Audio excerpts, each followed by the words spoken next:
안녕하세요. 잘 나가는 한 소장입니다. 오늘은 예전에 있었던 일이 생각이 나서 말씀드려 볼까 하고 음, 합니다. 제가 중개 일을 시작하고 얼마 안 되어서 일어난 일이 생각나서 정리를 해 보았어요. 처음에 자격증을 따고 소속으로 중개사 일을 할 때였는데요. 상가를 구하는 손님이 있었어요. 여러 군데 안내를 해드렸는데 그 중에서 옷가게를 하던 자리가 제일 마음에 든다고 하셨어요.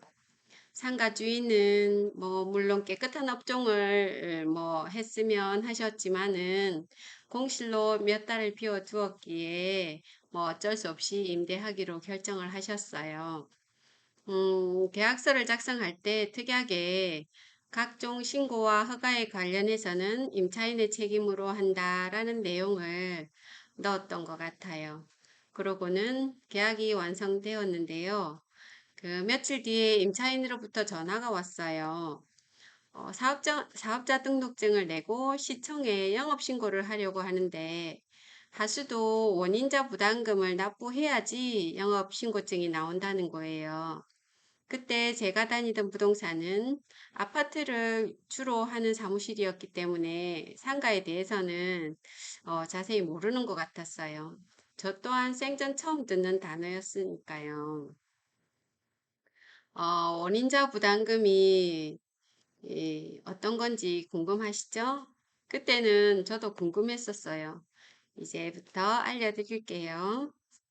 하수도 원인자 부담금은 하수도법에 나와 있는 것으로 건축물을 신축이나 증축하거나 그리고 용도를 변경할 때 호수가 적정량, 즉 대통령령으로 정하는 양이 있어요. 그 기준 이상이 증가되는 경우에 해당 건축물 등의 건축주 등에게 공공하수도의 개축 비용을 일부 부담하거나 전부 부담시키게 하는 그런 제도를 말하는 거예요. 통상적으로 신축 건물이나 음식점이 아닌 상가 임대를 주다가 업종이 바뀌어서 일반 음식점으로 신고를 해야 하는 경우에 주로 발생되기도 하죠. 이를 잘 모르고 계약하고 인테리어까지 했다 하면 갑자기 이런 게 나오면 임차인은 속이 많이 상할 거예요. 만약에 임대인이 좋아가지고 혹시나 반반이라도 부담을 해주면 다행인데 아니라면 임차인이 전부 부담을 해야 해서 금전적으로 부담이 많이 되겠네요. 하지만 이런 경우에도 부과되지 않는 경우도 있다고 하는데요. 하수도법에서 정한 양 이상이 증가했다고 모두가 원인자 부담을 내는 게 아니고 하루에 10톤 미만의 오수를 발생시킨다면 부과되지 않는다는 것도 알고 계시면 좋겠어요.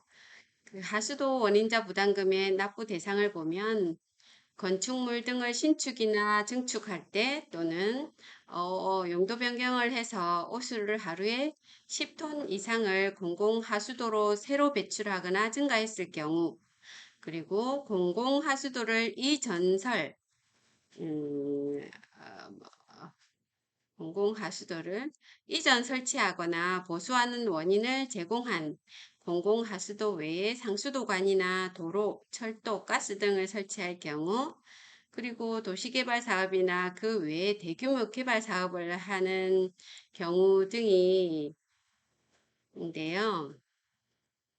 우리가 알고 있어야 할 것은 첫 번째 경우겠지요. 하루 하수 배출량이 하루 10톤 이상 증가했을 경우에 부과되는데 호수 발생량이 늘어도 10톤 이하일 경우에는 부과되지 않는다고 해요.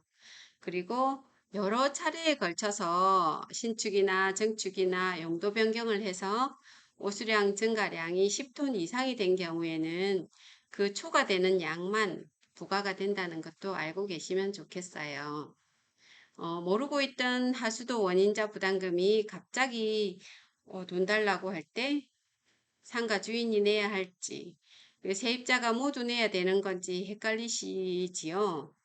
원칙은 건축물에 부과를 하는 것이니 상가 주인이 내는 것이 맞지만 상가 주인은 그 돈까지 지출해 가면서 음식점이나 일반 음식점이나 기타 그 제조업을 줄 이유는 없기 때문에 그 임대인과 협의를 잘 해서 원만한 해결책을 찾아보시는 게 좋을 것 같아요. 오늘은 하수도 원인자 부담에 대해서 알아보았습니다. 다음 시간에 또 어떤 주제로 공부해 볼지 궁금하시죠? 저도 잘 생각해 볼게요. 이상 잘 나가는 한 소장이었습니다.